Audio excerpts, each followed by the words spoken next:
Assalamualaikum warahmatullahi wabarakatuh. Selamat datang di mata kuliah kalkulus. Nah, hari ini kita akan belajar tentang pengantar kalkulus. Bagaimana sih sejarah terbentuknya kalkulus? Mari kita lihat.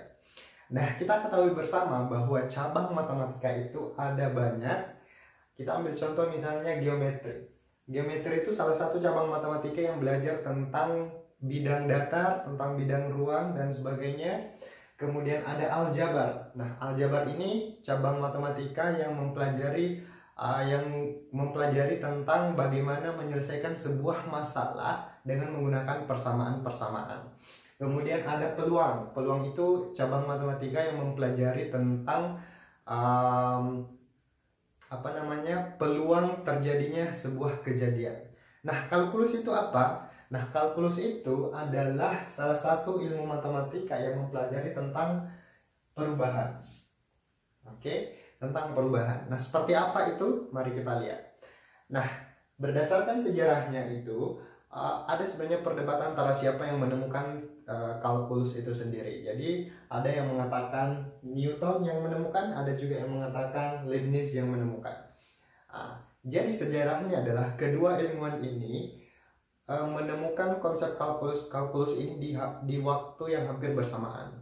Jadi yang duluan mengembangkan, ada yang mengatakan yang duluan mengembangkan adalah Newton, ada juga yang mengatakan yang pertama kali mempublikasikan hasil temuan mereka adalah Leibniz. Pada akhirnya dunia memberikan penghargaan yang sama kepada dua ilmuwan ini. Nah, bagaimana story sehingga ditemukan kalkulus itu? Jadi mungkin kalian pernah dengar cerita tentang Newton yang duduk di bawah pohon apel, kemudian melihat sebuah apel jatuh ke bawah, dan dia mempertanyakan kenapa bulan yang ada jauh di atas sana tidak jatuh ke bumi. Nah, itulah kemudian lahirlah apa yang kita kenal sekarang sebagai gaya gravitasi. Dimana kalau kita gambarkan kurvanya seperti ini, semakin kecil jaraknya, maka gravitasinya akan semakin besar. Oke, ini jaraknya ke sana semakin kecil, gravitasinya semakin, dan sebaliknya, semakin besar jaraknya, gravitasinya semakin kecil. Nah, inilah yang ditemukan oleh Newton yang kita sering sebut sebagai gaya gravitasi. Namun, Newton menemukan sebuah masalah di sini. Masalahnya di mana? Mari kita bandingkan dengan konsep dari garis lurus. Pada garis lurus, oke, ini ada garis lurus, ya. Ketika kita memilih dua titik sembarang, titik di mana saja, kita ambil ini dengan ini. Anggaplah titik ini adalah x1, y1, dan titik yang kedua adalah x2 dan y2. Kalau kita ingin menghitung kemiringan dari garis ini, kita bisa dengan mudah mencarinya dengan menghitung nilai dari delta y dibagi dengan ini delta x. Oke.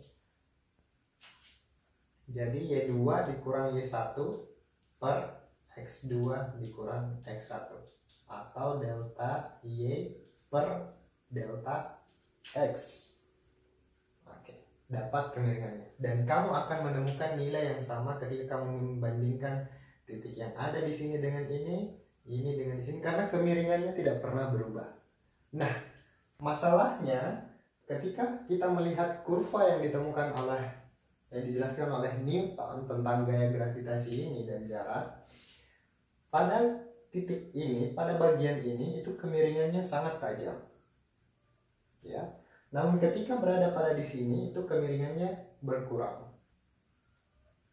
Nah, disitulah titik masalahnya, karena terjadi perubahan yang sangat signifikan yang terjadi ketika jaraknya semakin kecil, gravitasinya menjadi semakin besar, dan ketika jaraknya semakin besar, gravitasinya semakin kecil.